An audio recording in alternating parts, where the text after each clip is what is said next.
Hello everyone, welcome back to my channel. This is once again Dr. Sonia Musakutti, and in this video I will be continuing with the third method of reduction, that is the open reduction.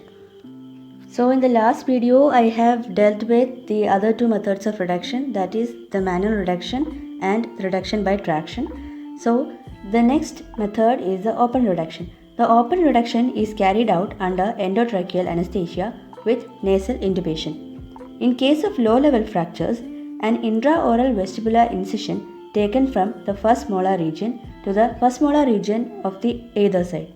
After the incision, a mucoperiosteal flap is reflected to expose the fracture line. After identifying the fracture line, an osteotome is inserted to mobilize the fragment.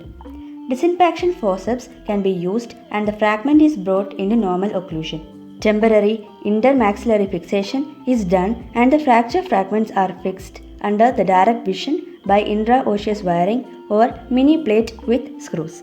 So actually what happens in the case of extensive high-level fractures? A bicoronal incisions are made.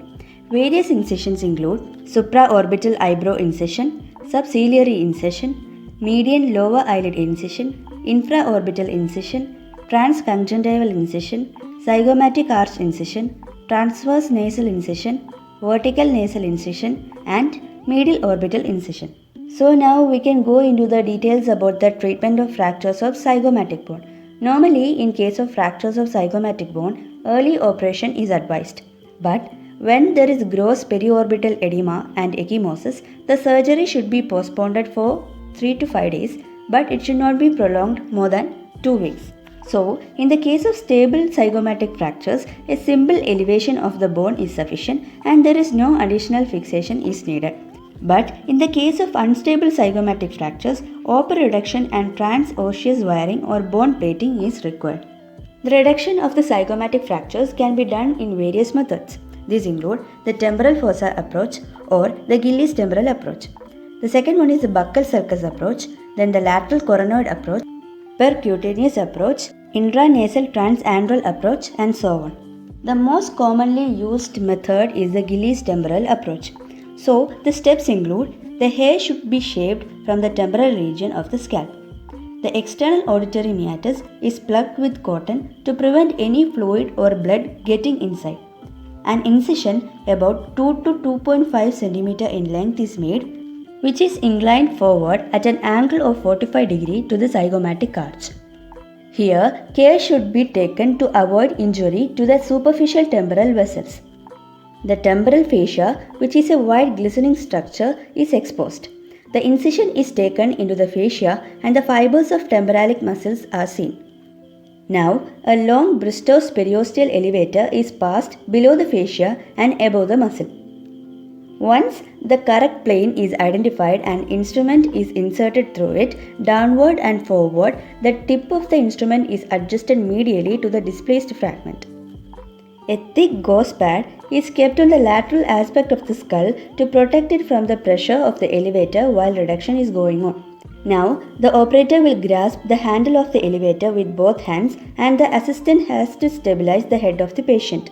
After this, the tip of the elevator is manipulated upward, forward, and outward. The snap sound will be heard as soon as the reduction procedure is complete. The wound is closed in layers after withdrawing the elevator. After the surgery, the patient is instructed to sleep in supine position or not to sleep on the operated side. The second method, as I told, is the buccal sulcus approach, which is also called as the Keen's approach. This method, unlike the Gillies temporal approach, is an intraoral method. Here, an intraoral buccal vestibular incision is taken in the first and second molar region behind the zygomatic buttress. Now, a pointed curved elevator is passed supraperiosteally up beneath the zygomatic bone. The depressed bone is then elevated with an upward, forward, and outward movement. Following any one of the reduction methods and direct fixation by the bone plates are necessary.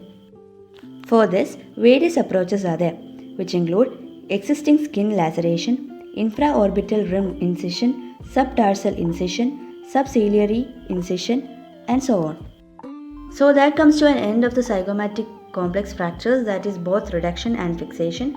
Now we can discuss about the malunion of the zygomatico-maxillary complex. Following the malunion, the patient can show some of the signs and symptoms like cosmetic, neurological, antral, masticatory, and ophthalmic. The cosmetic signs include loss of contour or prominence of the cheek. Here, the correction can be done either by surgical refracturing or camouflaging the deformity by means of onlay bone grafting or alloplastic material like hydroxyl apatite blocks. The neurological signs include paresthesia, dysesthesia, or anesthesia. The antral symptoms include persistent sinusitis due to the presence of loose necrotic bone pieces or a foreign body, which should be removed via Cadwell-Look operation. The next one is the masticatory symptoms. The masticatory symptoms is commonly caused by the depressed zygomatic arch fracture which impinges on the coronoid process, which brings about limitation of the mandibular movements and opening. The ophthalmic symptoms include change of the ocular level, diplopia, anophthalmos, and oculorotatory restriction. So that comes to an end to the huge topic of fractures of middle third of the facial skeleton. I hope all of you found this video useful and interesting. So it's me, Dr. Sonia Musakutti, signing off. Thank you.